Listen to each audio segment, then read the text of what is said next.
माई के लाल बाबूजी के बेटा, माई के लाल बाबूजी के बेटा, हनुमान के ध्वजा आ कन्हैया के बाजा, प्यार से हमरा के लोग कहेला खेसारी राजा।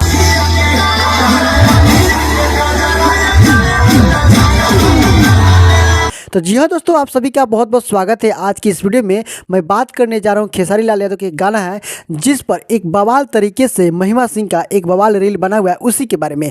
दोस्तों महिमा सिंह के बारे में क्या बोले, यहाँ तक कि जो गाना है ना, साड़ी के पलेट निहर कमरे में खोस लेता, इस गाने पर महिमा सिंह क्या यहाँ बड़े बड़े सुपरस्टार और जो भी उनके फैंस हैं यानी खेसारी लाल यादव के जो फैंस हैं ना, बहुत सारा रील्स बना रहा है और बहुत एक्शन से यहाँ अलग अलग बदल डायलॉग बना रहा है और बहुत ही बवाल तरीके से बना रहा है रील्स। जैसे कि आप लोग इस वीडियो में देख सकते हैं कि महिमा सिंह साड़ी के प्लेट नियर कमरे में खोस दिया, इस पर लगभग 4-5 वीडियो बना चुकी है और 4-5 वीडियो बहुत ही तेजी से वायरल हो गया। यह गाना इतना पॉपुलर हो चुका कि खेसारी लाल यादव खुशी के मारे अपना दम ही नहीं ले पाते हैं। जी हाँ दोस्तों, खेसारी लाल यादव दम इसलिए नहीं ले पाते हैं कि वो हमेशा मेहनत करते रहता है और हर दिन एक दिन कुछ ना कुछ नया और इंटरेस्टिंग और मनोरंजन के साथ कुछ ना कुछ नया मिलता है देख खेसारी लाल यादव के चलते। दूसरा कि इसके बारे में बात नहीं करेंगे, केवल बात करेंगे तो खेसारी लाल यादव जी के बारे में बात करेंगे। तो चलिए दोस्तों, इस अपडेट को यहीं पर समाप्त करते हैं, फिर से मिलते हैं एक नए अपडेट के साथ। अपडेट अच्छी लगी तो वीडियो को लाइक शेयर और चैनल पर नया है तो चैनल को भी सब्सक्राइब करके बेल आइकन को जरूर प्रेस कर लीजिएगा ताकि आपको ऐसा ही लेटेस्ट अपडेट